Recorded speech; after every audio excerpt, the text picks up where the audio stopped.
Kalau misalnya produktivitas itu meningkat, tetapi pasarnya tidak ada demand yang ada, maka sama halnya produktivitas tidak akan mampu mensejahterakan petani sawit.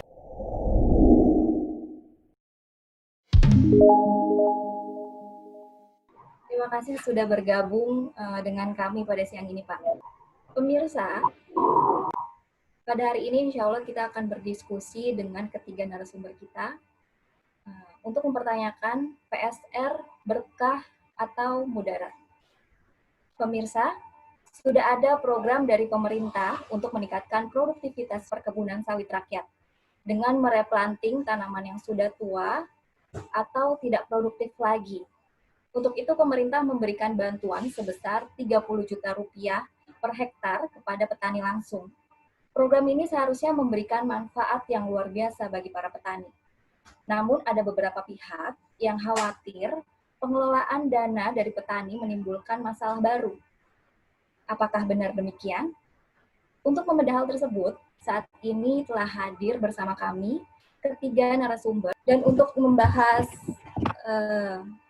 tema ini, langsung saya ingin bertanya kepada Bapak Bambang Gianto. Selamat siang, Bapak Bambang. Selamat siang, Mbak. Baik, Pak Bambang. Bapak sebagai salah satu peserta dari PSR yang juga Sekjen Aspektir, begitu ya, Pak? Iya. Baik, Pak. Jadi begini, Pak. Koperasi yang Bapak pimpin, yakni KUD Mukti Jaya, merupakan yang paling awal nih Pak untuk menikmati program ini Pak. Tentunya Bapak mengikuti perkembangannya dari tahun 2017. Lalu bagaimana menurut Bapak terkait perjalanannya nih Pak? Apakah cukup mengembirakan atau tidak Pak? Baik. Assalamualaikum dan selamat sore untuk teman-teman semuanya. Salam sejahtera untuk kita semua. Terkait peremajaan sawit rakyat, memang benar kami salah satu koperasi yang menerima dana bantuan untuk peremajaan sawit rakyat pada tahun 2017, bahkan dilaunching oleh Bapak Presiden Joko Widodo pada saat itu di 13 Oktober tahun 2017. Pada saat itu kami mengusulkan untuk sekitar 1.100 KK pekebun lebih. Dan kami adalah yang pertama di Indonesia bersama 4 koperasi. Total keseluruhan 4 koperasi ini kurang lebih 4.446 hektar. Dan saat ini kalau kita melihat perkembangan fisik di lapangan, telah ada sebagian yang mulai berproduksi dari aspek budidaya demikian. Kemudian dari aspek ekonomi kita melibatkan para petani untuk menjadi pekerja di lahannya sendiri. Walaupun juga tidak memungkinkan seluruh petani terlibat karena sebagian petani memiliki kegiatan lain atau ya yang tersedia memang lapangan pekerjaannya tidak bisa mencakup seluruh petani. Kalau masalah ini sebenarnya tergantung sistem pengelolaan. Namun yang menarik adalah dari sisi aspek investasi untuk peremajaan itu sendiri. Saya pernah mencoba menghitung kalau investasinya full menggunakan dana pinjaman untuk replanting, pertanyaan pertama adalah seberapa lama petani akan mengangsur kredit tersebut. Kemudian seberapa banyak bunga dari biaya peremajaan itu yang juga harus ditanggung oleh para pekebun, para petani. Oleh karena itu dengan bantuan ini tentunya dari sisi aspek ini juga sangat membantu karena meringankan biaya replanting. Kemudian yang ketiga, bagi para petani yang memang lahannya sudah waktunya untuk direplanting, diremajakan, mereka ada pilihan untuk menyegerakan peremajaan itu dilakukan. Karena sebagaimana kita sama-sama tahu, banyak sekali lahan sawit rakyat ini yang sampai saat ini, jangankan untuk replanting, untuk perbaikan pengelolaan di lahan mereka saja itu sudah sangat luar biasa susah. Sebagaimana kita ketahui produktivitas lahan kebun rakyat ini sangat rendah. Walaupun demikian, pada saat replanting kami sebelumnya pada periode 1 siklus yang lalu, kami bisa memproduksikan per hektar rata-rata di angka 25 ton. Dan ini cukup baik. Dan pada saat replanting kita lakukan, usia tanaman kita sekitar 27 tahun. Pada saat itu produktivitas juga masih bisa dicapai di angka sekitar 16-17 ton per hektar per tahun. Jadi kalau dari sisi perjalanan kami, tentunya PSR ini berkah bagi petani. Tapi juga saya tidak mengeneralisir bahwa ini juga bisa saja menjadi masalah baru bagi petani yang tidak siap, tidak mencukupi persyaratan sebagaimana yang ditetapkan, dan juga tidak mengetahui tata kelola lahan kebun yang baik. Oke, baik Pak. Dari 3 perjalanan tadi yang sudah Bapak ceritakan, dikatakan bahwa ada satu siklus 25 ton per hektar. Dari tahun 2017 hingga saat ini, ada berapa Pak yang sudah diproduksi dari program PSR ini, Pak?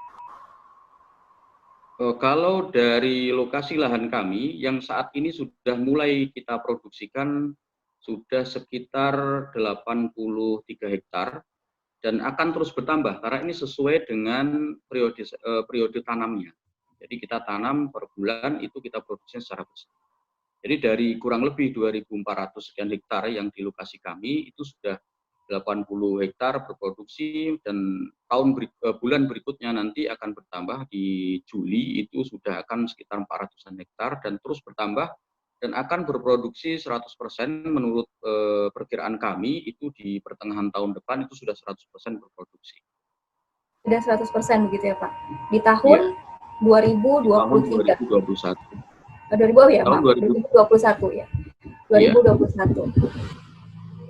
Pasalnya nih Pak, data yang kami terima dari 100.000 hektar lahan yang seharusnya diremajakan dengan dana PSR, baru sekitar 20% Pak yang sudah direplanting. Apakah hal ini menunjukkan bahwa petani kurang memiliki kemampuan dalam mengelola dana PSR ini Pak?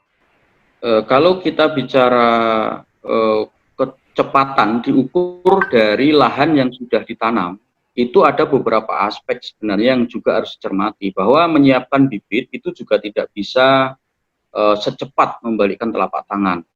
Itu satu hal yang juga perlu kita pastikan secara teknis. Karena kalau tidak ada persiapan, bibit ini minimal dipersiapkan itu dalam waktu 1-2 tahun idealnya. Nah, kalau pencairannya sekarang, kemudian tahun ini juga lahan harus tertanam sebanyak nilai bantuan atau seluas nilai bantuan itu, maka itu tentu sesuatu yang tidak mungkin. Jadi kalau kita bicara grafiknya secara berjenjang, tentunya pada tahun ini cair misalnya 100.000 hektar, idealnya kita menilainya 2 tahun yang akan datang, bahwa 100.000 hektar harus sudah tertanam pada 2 tahun yang akan datang. Kalau penilaiannya demikian, maka itu cukup ideal. Demikian. Seperti yang sudah diketahui Pak, bahwa program ini sudah ada dari tahun 2017 dan sudah bisa dihitung misalnya 2 tahun yang akan datang gitu Pak. Apakah sudah cukup efektif untuk mencapai angka yang diinginkan Pak? Kalau dari yang sudah tercapai itu sebenarnya standar penilaiannya itu yang harus kita pastikan. Apakah keberhasilan PSR hanya dinilai dari luasan yang bisa ditanam? Kalau itu standar penilaiannya, maka butuh waktu sampai dengan 2 tahun untuk menghitung ideal atau tidak jaraknya. Jadi misalnya tahun ini dicairkan, maka 2 tahun yang akan datang baru dihitung benarkah misalnya 100.000 hektar yang dicairkan, 2 tahun yang akan datang sudah tertanam semua 100.000 hektar itu. Maka kalau penilaiannya demikian, ini menjadi cukup ideal. Itu dianggap ideal menurut saya. Oke. Berarti harus dilihat dari standar penilaiannya ya Pak. Kemudian ada isu yang berkembang nih Pak. Jika program ini berjalan dengan kontrol yang lemah dari pemerintah, sehingga banyak petani yang menghadapi resiko penggunaan benih ilegal misalnya, atau pupuk yang kurang bermutu, dan juga ada praktek-praktek percaloan juga mulai marak. Bagaimana menurut Bapak terkait hal tersebut Pak? Terkait hal ini memang setiap program idealnya diimbangi dengan pengawasan yang efektif terhadap program ini, apalagi ini melibatkan cukup banyak lembaga tani. Namun semestinya demikian. Jadi kalau program ini tidak diimbangi dengan pengawasan, tentunya Sebenarnya dikhawatirkan banyak pihak juga yang memanfaatkan dalam tanda kutip untuk kepentingan pribadi. Kalau pengalaman kami, karena kita yang pertama dan juga terbiasa dengan berorganisasi di lembaga petani yang sudah 25 tahun, jadi kita bisa menghitung dan bisa mengawasi secara sosial di lingkungan kami sendiri bagaimana penerapan PSD yang baik menurut kami, versi kami demikian. Sehingga ya terbukti di lahan yang kami produksikan saat ini itu usianya yang tertua baru 31 bulan. Jadi kami punya target di usia 30 bulan itu diproduksi. Ini salah satu contoh. Jadi pengawasan penting. Tanpa pengawasan saya pikir ya ini bisa menjadi mudarat. Tapi kalau pengawasannya juga bisa jalan dengan baik, artinya sebenarnya menurut saya paket bantuan ini bukan sekedar dipikirkan di hulu bantuannya, tapi juga sampai bagaimana nanti bantuan ini akan menjadi kebun di kemudian hari. Jadi semuanya memang harus dipersiapkan, mulai penguatan lembaganya, kemudian pengawasannya bagaimana. Karena kalau pengawasan tidak dikonsep dengan baik, saya kira juga akan menimbulkan gesekan. Bisa saja orang yang tidak puas melapor ke polisi, akhirnya pengurus koperasi, kelompok tani, Gapotan, KUB, mereka hanya sibuk saja dipanggil ke sana kemari, itu juga masalah. Oleh karena itu, saya pikir ini satu paket konsep. Jadi jangan hanya konsep memberikan bantuan, tapi bagaimana konsep pengawasan dan target pada saat yang tepat. Demikian. Lalu Pak, dengan isu yang berkembang seperti ini, dan ada dikhawatirkan adanya resiko yang tadi dikatakan ada penggunaan benih ilegal, atau pupuk yang kurang bermutu, praktek-praktek percaloan gitu Pak. Itu untuk di lapangannya sendiri gitu Pak, selama Bapak mengurusi program ini, apakah sudah itu bisa ditanggulangi gitu Pak? Dari beberapa permasalahan yang kami atau kendala yang kami hadapi itu bisa ditanggulangi. Seperti misalnya bibit, kita waktu itu memang kontrak dengan PPKS, 100% bibit kami dari PPKS. Dari varietas-varietas yang dimiliki PPKS. Tidak ada varietas lain yang kami gunakan. Sehingga kami murni 100% dengan PPKS. Nah, ini untuk mencegah berbagai hal yang mungkin bisa saja timbul. Kalau kita membeli bibit asalan pasti itu masalah. Oleh karena itu ini harus tegas. Dan saya sebenarnya pernah punya ide. Pemerintah harusnya kalau memang khawatir atau para pihak itu khawatir, pemerintah cukup sediakan bibit melalui penyedia-penyedia bibit yang sudah ditetapkan dengan target-target tertentu. Kemudian bisa saja dananya dari BPD PKS. Nah, petani yang mendapatkan bantuan, dia cukup menggunakan ID card atau kartu tertentu yang dia bisa online kemana-mana. Sehingga ketika dia ambil bibit cukup menggunakan kartu itu. Nah, itu bisa dipastikan bibit itu tentunya ya terjamin. Nah, ini masalahnya nampaknya kendala-kendala ini baru diketahui setelah berjalan bahwa ketersediaan bibit itu menjadi penting. Ketika penilaian keberhasilan replanting dilihat dari lahan yang sudah tertanam. Padahal menyediakan bibit itu investasinya juga cukup besar dan juga tidak bisa dalam waktu cepat. Sebagaimana kita lihat ketentuan bibit yang bisa disertifikasi itu usianya harus sudah di atas 8 bulan dan seterusnya. Dari sisi ini saja itu sudah 8 bulan. Persiapan buat bibitnya berapa bulan? Demand pre-nursery paling tidak 3 bulan. Kalau itu kita tambahkan bisa jadi itu sudah 11 bulan. Kalau kita tambahkan persiapan lahannya, dana-dana dan sebagainya bisa menjadi 2 tahun. Itulah kenapa kalau saya melihatnya kalau memang pada saat dana dicairkan bibit sudah tersedia, maka bisa cepat sebagaimana yang kami lakukan. Jadi dalam jangka waktu 1 tahun 4.000 hektar sudah bisa 100% tertanam. Hanya 4 koperasi. Nah, yang jadi masalah ketika bibit belum tersedia dan harus disiapkan dari nol, maka ini butuh waktu ideal ya bisa sampai 2 tahun. Begitu kurang lebih. Oke, berarti masukan juga ya Pak untuk penyiapan bibit atau benih itu harus terorganisir dengan baik ya Pak? Iya, betul. Baik Bapak, mungkin selanjutnya saya mau beralih kepada Bapak Darto dari Serikat Petani Sawit nih Pak. Selamat siang Bapak Darto. Oke, selamat siang Mbak Siska. Ya, Bapak, Bapak selaku dari Serikat Petani Sawit nih Pak. Ya. Adanya nih Pak timbul kekhawatiran program replanting ini tidak serta-merta memperbaiki produktivitas PSR Pak. Faktanya, belum semua kebun yang dibangun di tahun 2017 sudah menghasilkan. Sebenarnya apa sih Pak yang sesungguhnya masalah struktural yang menjadi sebab? Ya, kalau saya melihatnya, kalau misalnya tadi Pak Bambang Gianto mulai melakukan permajaan sawit di tahun 2017 dan sampai sekarang juga belum berproduksi, itu tentunya kalau dibandingkan dengan situasi sekarang, Mbak Siska, ada COVID-19 di sana, dan tentunya petani yang melakukan permajaan sawit itu tidak memiliki sumber income atau pendapatan lain selain dari sawit. Dan saya yakin itu petani kelapa sawit di seluruh Indonesia itu pendapatan utamanya atau sumber makan utamanya itu adalah berdasar diperoleh dari hasil penjualan TBS mereka. Kalau misalnya kelapa sawit mereka ditumbang untuk diremajakan, bagaimana kemudian selama COVID-19 ini mereka memperoleh sumber income atau pendapatan lain begitu. Sementara mereka tidak memiliki sumber pendapatan. Kemudian yang kedua adalah memang kalau kita melihat bahwa rumah tangga petani saat ini itu memang sangat mengharapkan produktivitas kebun sawit mereka itu lebih bagus. Nah, tetapi penting kita mengingat ke depan bahwa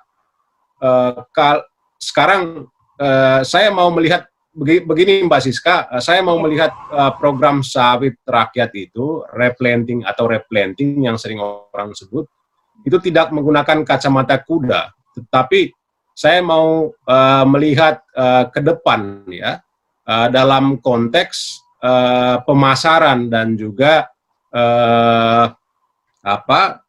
dalam konteks supply dan demand ke depan. Kita tahu bahwa pasar domestik sekarang itu kan melalui program B30 itu. Dan kita tahu bahwa ada inisiasi dan juga upaya untuk peningkatan serapan domestik itu melalui program B30.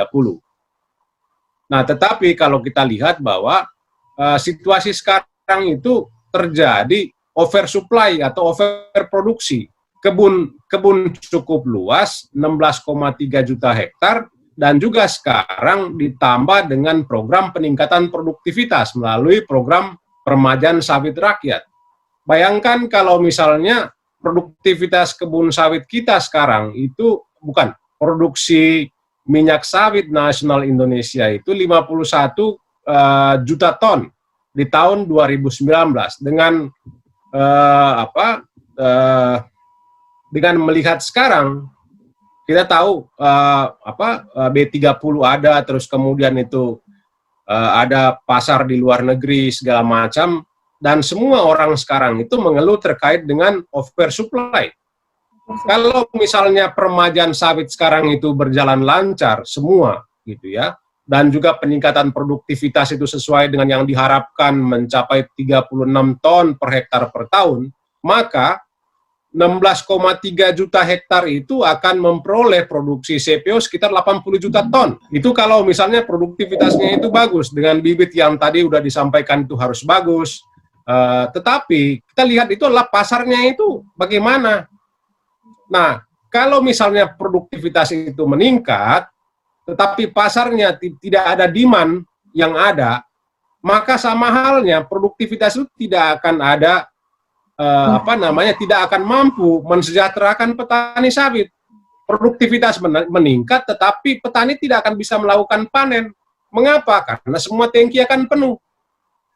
Jadi saya itu mau melihat tuh analisis ke depan, bukan melihat dalam konteks kacamata kacamata kuda. Makanya sekarang ini ya memang program peremajaan sawit ini berjalan, tetapi penting juga memikirkan insentif apa yang kemudian nanti bisa diperoleh para petani sawit ini ketika mereka menjalankan PSR-nya itu secara bagus, kebun mereka itu bisa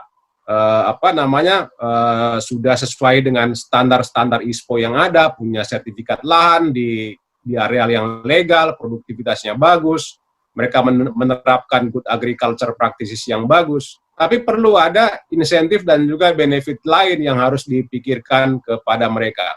Tapi poin penting saya tadi itu, Mbak Siska, bahwa petani yang melakukan peremajaan sawit sekarang, ya katakanlah misalnya Pak Bambang Gianto, kalau misalnya Pak Bambang ini hanya memiliki 2 hektar sawit dan tidak memiliki sumber income yang lain, bagaimana mereka itu bisa hidup di masa COVID? Kan ini yang harus dipikirkan. Sementara tadi Pak Bambang bilang, Pak Bambang Gianto, kebunnya itu belum berproduksi. Mungkin tahun depan ya Pak Bambang ya.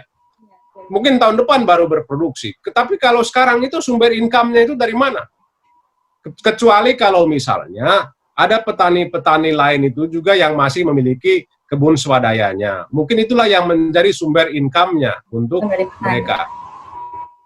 Begitu Mbak Siska. Pak, tadi juga yang dikatakan oleh Bapak Bambang, untuk penilaian kan harus dilihat dari standar penilaiannya juga gitu Pak, untuk melihat ini. Dan ada masukan juga gitu, bahwa untuk penyiapan bibit atau benih harus terorganisir dengan baik gitu Pak, hingga PSR ini juga bisa berjalan dengan baik. Lalu untuk masalah struktural nih Pak, yang menjadi sebab tidak standar kondisi kebun yang dibangun gitu, itu menurut Bapak sendiri bagaimana Pak untuk menanggulangi masalah struktural ini Pak? Kalau saya melihatnya itu penting sebenarnya itu ada proses pendampingan. Memang kalau petani sawit itu kan dengan karakteristik yang beda-beda. Ada petani dengan kemampuan yang sangat mumpuni. Tetapi juga ada kemampuan petani itu yang sangat tidak mumpuni. Tentunya tidak bisa diseragamkan polanya. Kalau misalnya koperasi yang dimiliki oleh Pak Bambang Gianto itu mampu menerapkan best management practices dan juga penguatan kelembagaan, menerapkan proses sesuai dengan standar teknis yang dibuat oleh pemerintah, itu menurut saya itu ya nggak apa-apa. Tetapi kalau misalnya ada kelembagaan petani yang tidak memiliki kelembagaan yang bagus, sistem manajerial yang bagus, mungkin di sanalah penting untuk supervisi yang dilakukan oleh perusahaan pembibitan ataupun oleh perusahaan kelapa sawit sebagai mitranya ataupun oleh pemerintah daerah setempat. Memang agak penerapan pola dan juga kemitraan dengan petani itu memang tidak bisa diseragamkan. Itu karena apa? Karena karakteristik di petani itu berbeda-beda. Karakteristik petani sawit di Kalimantan, Sumatera, Sulawesi, dan juga Papua itu dengan karakteristik yang berbeda-beda. Dan bagaimana kemudian kita menyikapinya itu dengan menggunakan pola pelaksanaan PSR yang tentunya itu tidak satu model, tetapi disesuaikan dengan karakteristik kelembagaannya itu masing-masing.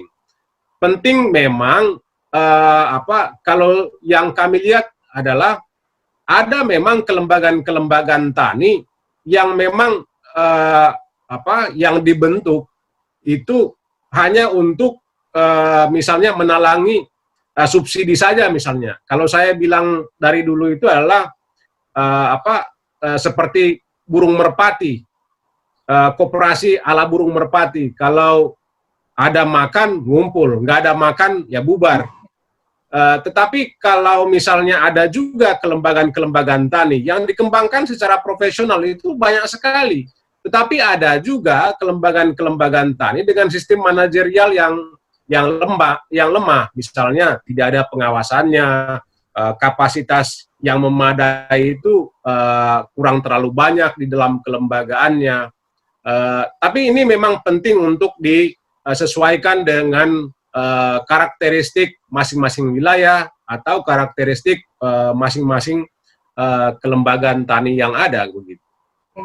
Baik Pak, berarti untuk masalah struktural ini yang menjadi sebab ya standarnya kondisi ini berarti harus adanya pendampingan yang kuat dari lembaga terkait gitu ya Pak? Ya, betul. Ya. Lalu seharusnya nih Pak, bagaimana kebijakan yang harus diambil pemerintah untuk memastikan program ini berjalan dengan baik Pak? Mengingat dana yang dialokasikan untuk program ini kan cukup besar juga Pak. Ya, memang kalau saya sih melihatnya penting agar ada ada satu terobosan yang dibuat oleh pemerintah maupun juga oleh BPDPKS. Sebagai contoh misalnya begini, saya dulu pernah menawarkan adalah model yang baru, ya seperti misalnya begini, kita lihat sekarang program peremajaan sawit sekarang itu hanya menyentuh petani plasma atau eksplasma. Pertanyaannya kemudian, bagaimana dengan petani sawit swadaya?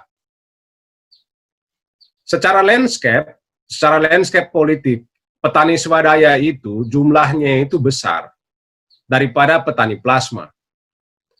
Petani swadaya, luas perkebunan rakyat kita secara keseluruhan itu adalah 6,78 juta hektar atau hanya 1,5 juta hektar saja petani plasma.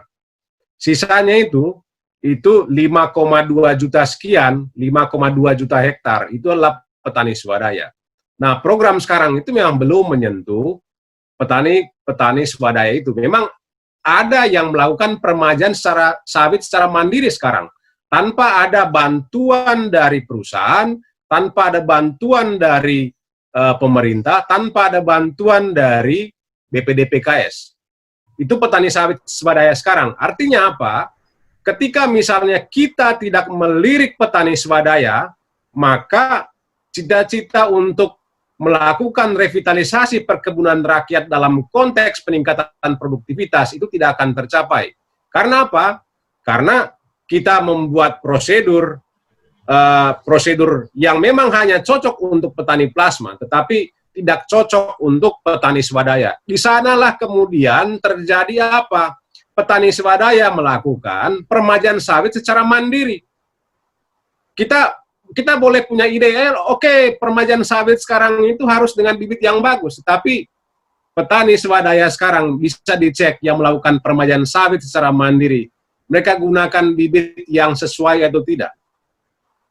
Makanya penting tadi saya katakan, peremajaan sawit itu harus disesuaikan dengan karakteristik masing-masing petani. Itu poin saya yang pertama. Yang kedua adalah terkait dengan peremajaan sawit untuk petani swadaya, menurut saya itu memang penting untuk satu, bekerja sama dengan dua sektor. Satu itu adalah perusahaan swasta sebagai technical assistance untuk good agriculture practices, dan juga lembaga pembibitan, lembaga pemasaran pembibitan, misalnya PPKS Medan, Sofindo, Marihat dan lain-lain, banyak sekali lembaga-lembaga itu. Kemudian bagaimana kemudian perusahaan-perusahaan mitra tadi itu yang melakukan tugas pendampingan tadi untuk melakukan technical assistance untuk menerapkan good agriculture practices, itu untuk melakukan kemudian itu pendataan. Dan juga kemudian dana yang dimiliki oleh BPDPKS sekarang tinggal aja dikasih ke lembaga pembibitan, kasih duitnya ke lembaga pembibitan kemudian akan kirim ke petani-petani sawit yang ada. Jangan menunggu kelembagaan taninya dibentuk. Karena apa? Karena ketika misalnya kita menunggu kelembagaan taninya dibentuk, di sanalah akan terjadi kekacauan tadi itu. Kekacauan apa? Petani akan melakukan peremajaan sendiri dengan menggunakan bibit yang tidak sesuai dengan yang kita harapkan. Makanya itu memang penting tadi itu adalah memfungsikan perusahaan-perusahaan sawit yang ada untuk melakukan technical assistance dan juga kemudian memfungsikan produsen-produsen bibit kelapa sawit yang ada. Sehingga apa nanti? Proses pendampingan terhadap petani-petani tadi itu dengan didampingi oleh perusahaan bibit untuk melakukan cara pembibitan yang bagus, memilih bibit yang jantan, memisahkan bibit jantan dan betina untuk kemudian diambil untuk ditanam, dan juga untuk penumbangan pohon. Menurut saya itu memang penting untuk dibedakan. Misalnya petani swadaya yang mungkin mau melakukan peremajaan secara mandiri tanpa melibatkan kelembagaan tani, tapi juga ada petani yang mau melakukan peremajaan sawit dengan menggunakan kelembagaan taninya. Mungkin ini cocok untuk eksplasma, tetapi sangat tidak cocok untuk petani swadaya. Baik Pak, berarti baiknya dengan melihat kondisi seperti ini, kebijakan yang dibuat coba perhatikan dari petani swadaya, begitu ya Pak? Ya. Dan bisa melibatkan dua sektor ya Pak?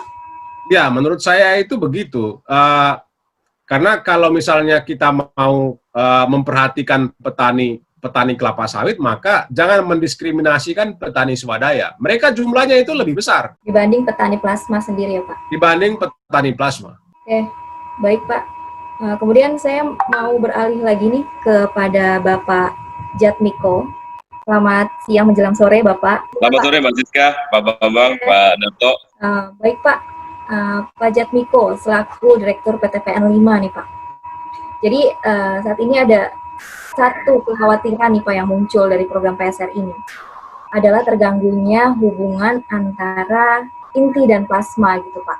Jadi banyak petani pasca mendapatkan dana hibah ini kemudian melepaskan diri dari kemitraan dengan pihak perusahaan.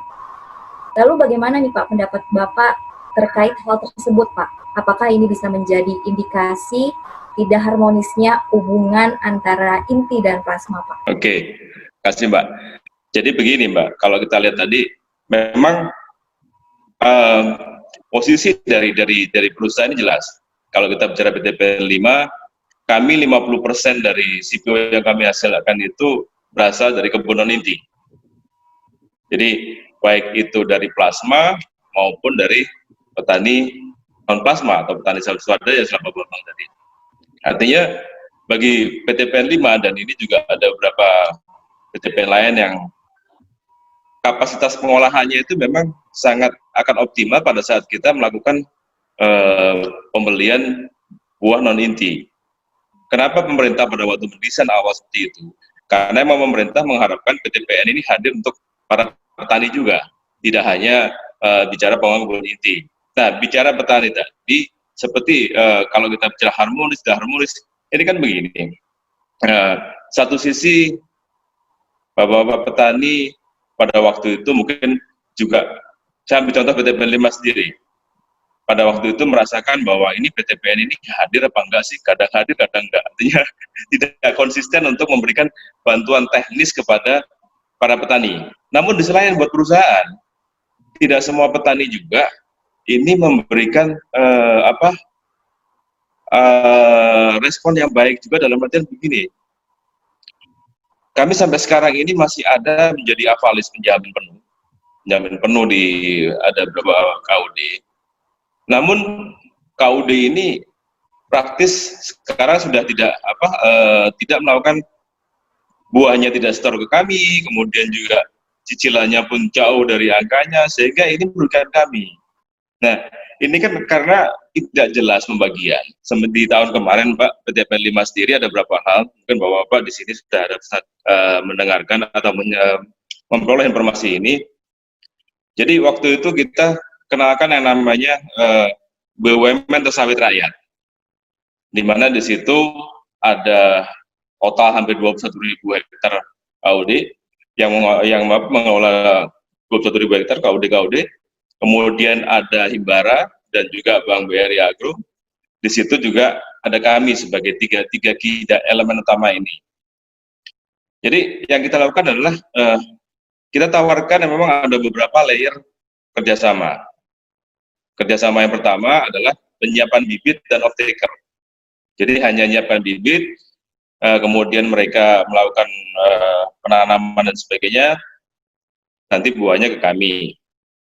Tapi yang paling optimal menurut hemat kami, ini adalah single management, di mana ini akan menjawab semua permasalahan tadi. Dalam single management ini, konsepnya adalah pada saat replan, dan mungkin bisa teruskan selanjutnya pada saat petani mau berkehendak, para petani ini bekerja sebagai tenaga di PTPN 5 untuk melakukan penanaman kembali atas lahan mereka sendiri. Artinya mereka dalam dua tahun pertama sawit ini mulai ditanam, itu mereka sudah mendapatkan penghasilan per bulan. Nah, kemudian buat PTPN 5, karena ini single management, jadi kami bersama-sama dengan petani, dengan supervisi penuh dari kami, pengolahan dari kami, kita melakukan mulai dari penebangan hingga sampai dengan panen, sampai dengan beberapa periode tertentu, sehingga PTPN 5 pun tidak mengalami risiko di mana kita memberikan penjaminan kepada perbankan sebagai dana pendamping, tapi kami tidak memperoleh sumber penghasilan seperti yang terjadi saat ini.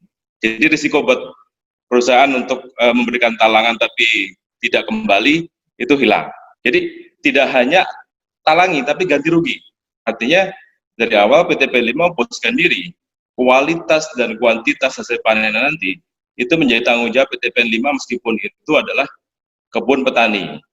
Nah, inilah yang saya sebut sebagai avalis produksi. Nanti kita bisa kelola lagi di mana sebagian dananya kita cadangkan pada saat harga turun, sehingga kewajiban kepada perbankan tetap akan dijalankan. Ini yang program yang ada di kami. Di samping itu juga kita sudah melakukan pembibitan untuk plasma maupun untuk swadaya. Jadi kita siapkan satu area kita di Dumai, kita siapkan. Jadi kalau kita bicara bibit, tepat sekali tadi concernnya Pak Dar atau Pak Bambang dan sebagainya. Cuma saya mengomentari juga, kenapa kami menawarkan single management ataupun kemitraan seperti ini. Persis seperti tadi Pak Bambang Pak Dar telah sampaikan, kemampuan dari para petani untuk melakukan pengelolaan berbeda-beda.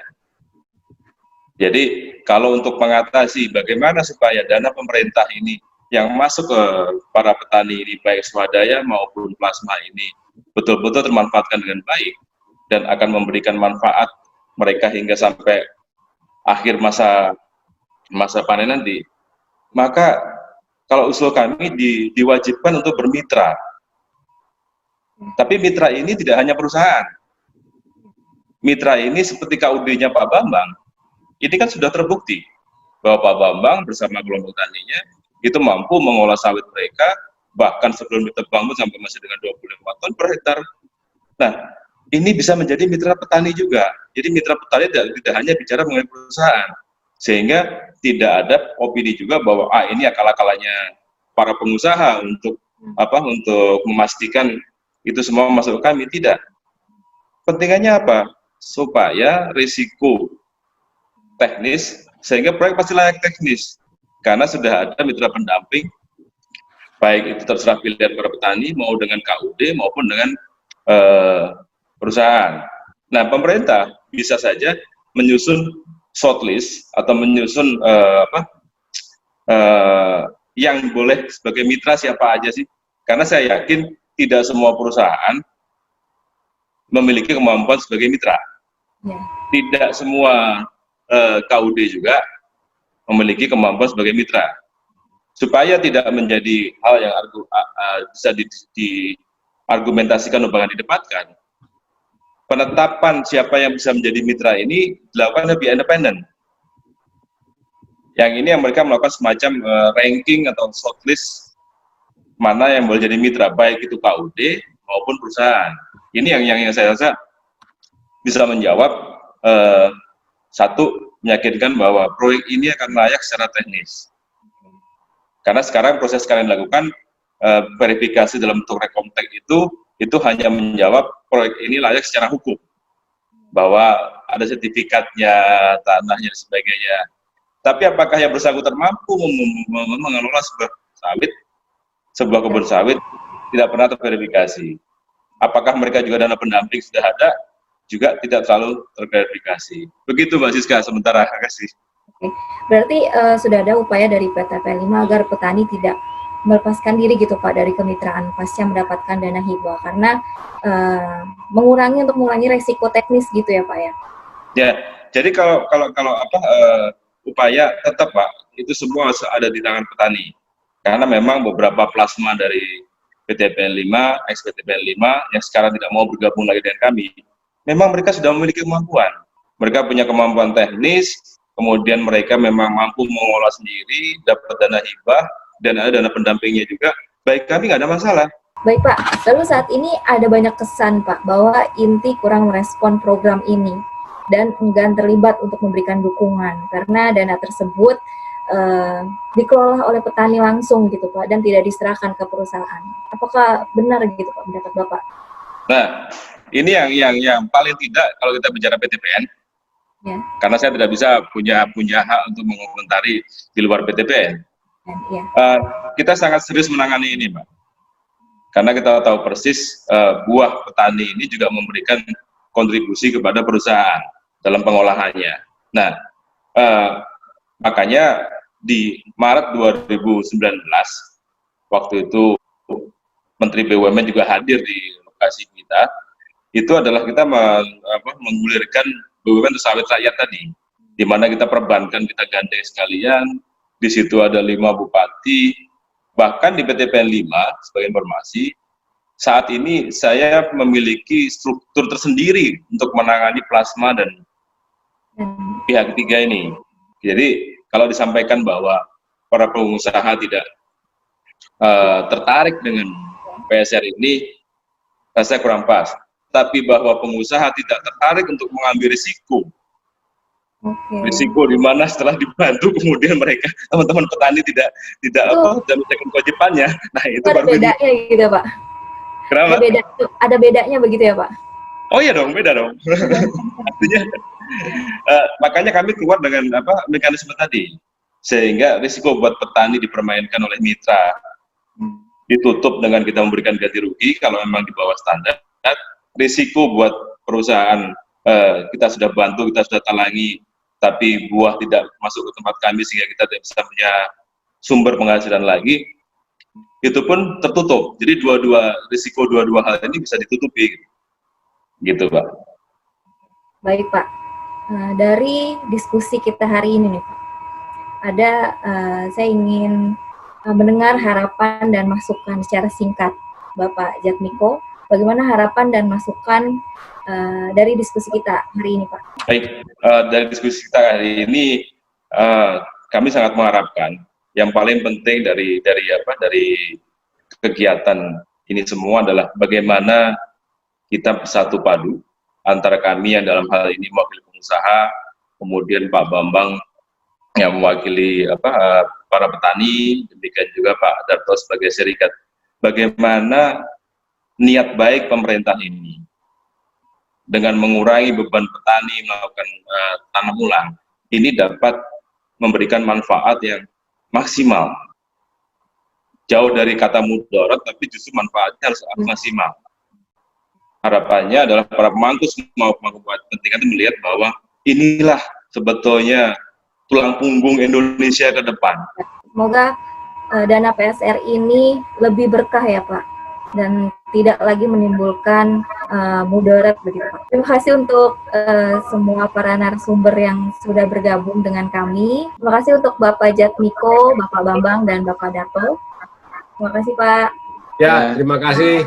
Pak Jatmiko, Pak Bambang, ya, semuanya, Darto dan semuanya. Baik pemirsa, demikian dari diskusi saat ini. Yang kita ketahui adalah PSR merupakan program yang seharusnya memberikan manfaat bagi petani. Namun jika tidak dimanage dengan baik serta melibatkan semua pihak mendukung kegiatan ini, maka program ini akan menciptakan masalah baru bagi petani. Dan sampai jumpa lagi di diskusi kita selanjutnya. Selamat sore, selamat melanjutkan aktivitas kembali.